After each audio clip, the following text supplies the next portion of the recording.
Hello' guys, এইবাৰ মোৰ দিনেই বেয়া বুলি ক'ব লাগিব। এয়া দেখিছেনে, এজনী ছাগলী প্ৰায় আপোনালোকে বিশ্বাস কৰে নে নকৰে, 17 বছৰ বয়স হ'ল। আজি মোৰ বহুত বেয়া লাগিছে।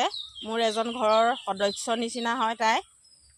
17 বছৰ কাল তাইক মই পোহপালন দি ৰাখিলোঁ আৰু তাইক কমেও প্ৰায় 25-30টাকৈ ওপৰ পোৱালি দিলে।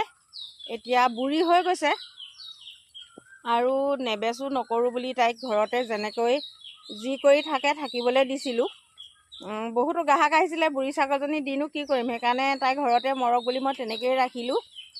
অত্যন্ত দুখৰ খবৰ যে কি হ'ল গম পায়নে, কালি ৰাতি তাই মই এৰিয়ে থওঁ। এনেও তাই জেগা এডোখৰ আছে আৰু তাই ইচ্ছামতে শুৱে, ইচ্ছামতে ওলায়। তাই এটা পুখুৰীৰ কাষত মানে খাবলৈ গৈছিলে, ঘাঁহো খাব নোৱাৰে, ভাতেই খায় বেছিকৈ, প্ৰায় ভাতেই দিওঁ মই তাইক, চুবাব নোৱাৰে, দাঁত এটাও নাই।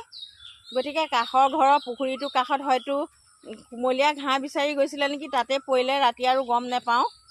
এতিয়াহে দেখা পাইছোঁ যে ছাগলী